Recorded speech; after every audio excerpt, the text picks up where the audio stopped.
जय हिंद दोस्तों, रक्षित खन्ना के इस चैनल में आपका स्वागत है। दोस्तों, आज के इस वीडियो में मैं आपको 6 इंपॉर्टेंट इंफॉर्मेशन दूंगा, जैसा कि आप पीछे बोर्ड पर देख रहे हैं।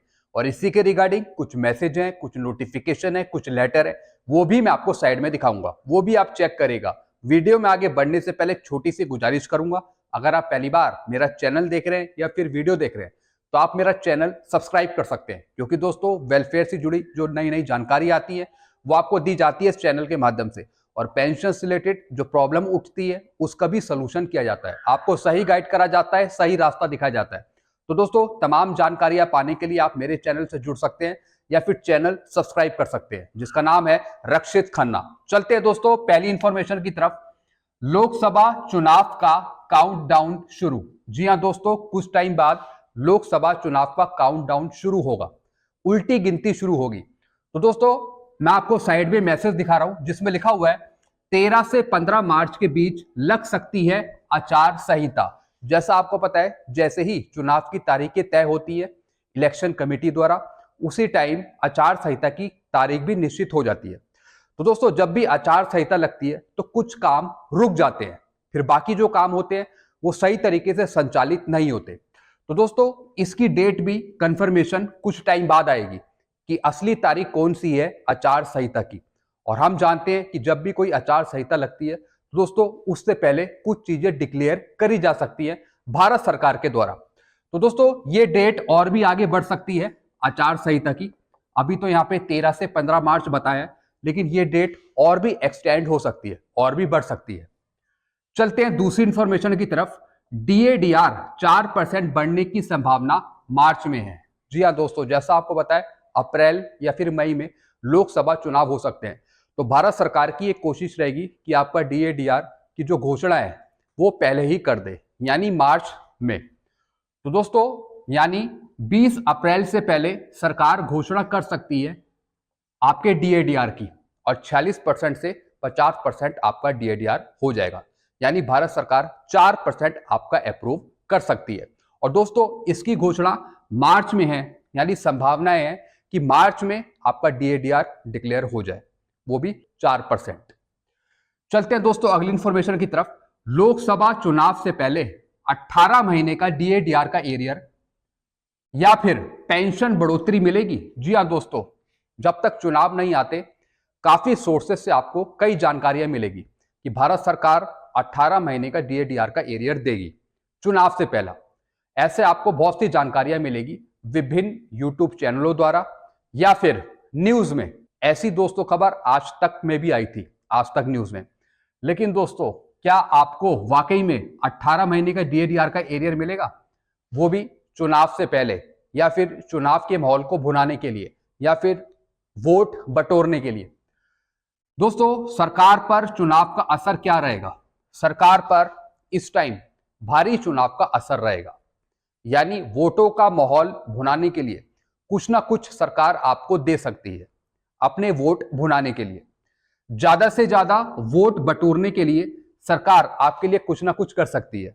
लेकिन दोस्तों, यहां पर बहुत मुश्किल है कि आपको 18 महीने का डीएडीआर का एरियर मिल जाए।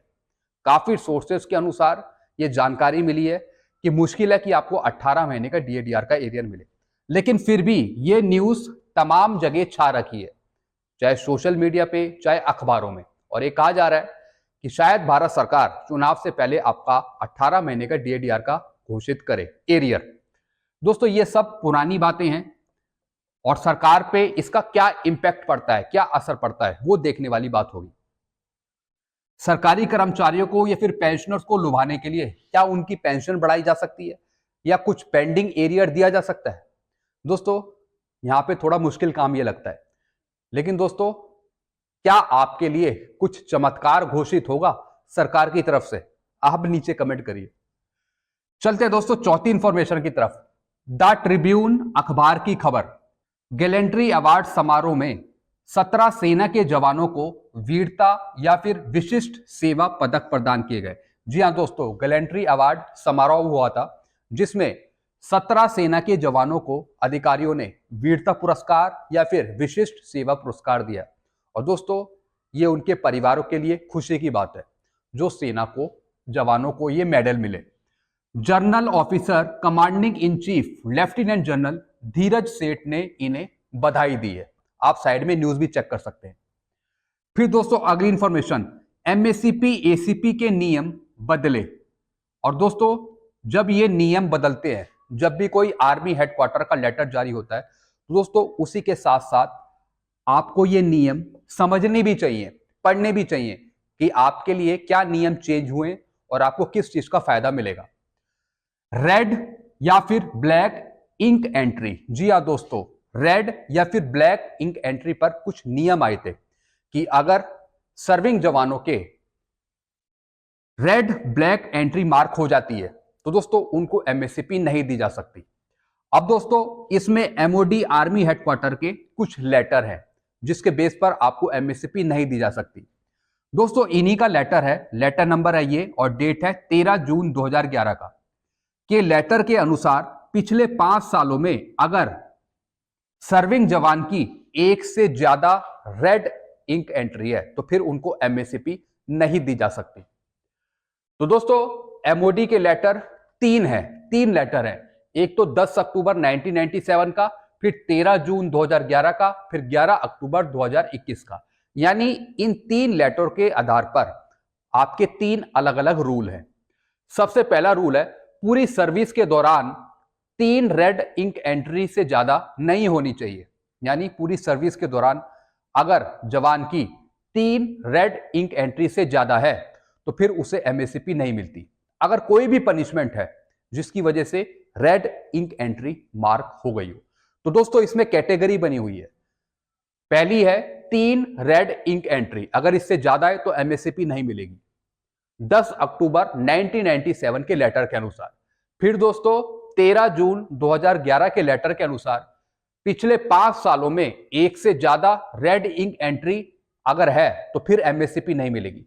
यानी पिछले 5 सालों में आपकी रेड इंक एंट्री देखी जाएगी। तो दोस्तों अगर पिछले 5 सालों में एक से ज्यादा रेड इंक एंट्री है तो फिर आपको एमएससीपी नहीं दी जा सकती। और अगर आप रिकॉर्ड को लिखते भी है एमएससीपी लेने के लिए तो वो आपको मना करेगा। आपकी क्वालिफाइंग सर्विस पूरी होनी चाहिए एमएससीपी लेने के लिए, तब डॉक्यूमेंट बेस पर, लेटरों के बेस पर एमएससीपी आपको दिलवाई जा सकती है। लेकिन दोस्तों अगर आपकी क्वालिफाइंग सर्विस पूरी नहीं है एमएससीपी लेने के लिए और फिर रेड इंक एंट्री भी मार्क है तो फिर आपको एमएससीपी नहीं दी जा सकती। फिर दोस्तों एक और रूल है 11 अक्टूबर 2021 के लेटर के अनुसार पूरे 1 साल में कोई रेड इंक एंट्री नहीं होनी चाहिए। यानी पूरे 1 साल में कोई भी रेड इंक एंट्री नहीं होनी चाहिए। तो दोस्तों अगर ऐसा होता है तो फिर आपको एमएससीपी नहीं दी जा सकती। लेकिन रिकॉर्ड क्या करता है, वो रूल जो अप्लाई करता है वो करता है ये वाला, पिछले 5 सालों में अगर एक से ज्यादा रेड इंक एंट्री है तो फिर वो आपको एमएससीपी नहीं देता। यानी आपकी वो पुरानी सर्विस देखता है पिछले 5 साल की या फिर 3 साल की। तो दोस्तों पिछले 5 साल में अगर आपकी एक से ज्यादा रेड इंक एंट्री है तो फिर आपको एमएससीपी नहीं देता वो। इसके भी दोस्तों कुछ रूल्स रेगुलेशन है, कुछ एमओडी के लेटर हैं जिसके बेस पर रिकॉर्ड ये कहता है। लेकिन दोस्तों कोर्ट के जजमेंट के आधार पे जो कोर्ट केस हैं वो फिर आपके फेवर में होते हैं। जो वकील है वो आपको एमएससीपी दिलवा देते हैं। फिर चलते हैं दोस्तों अगली इंफॉर्मेशन की तरफ। पेंशन खाते में आई। जी हाँ दोस्तों, एक पेंशनर ने मुझे स्टेटमेंट भेजी। उन पेंशनर को नहीं पता लग रहा था क्या ये फरवरी की पेंशन है या फिर ये जनवरी की पेंशन है। जैसा मैंने आपको बताया पेंशन खाते में आई नायक रैंक की, और दोस्तों इनका रैंक था नायक। स्टेटमेंट भी भेजी, एक मैं आपको स्टेटमेंट भी दिखा रहा हूं साइड में, वो भी आप चेक करें। और दोस्तों ये पेंशन क्रेडिट होने का मैसेज है जो इनके पास ही आया। क्या ये फरवरी की पेंशन है?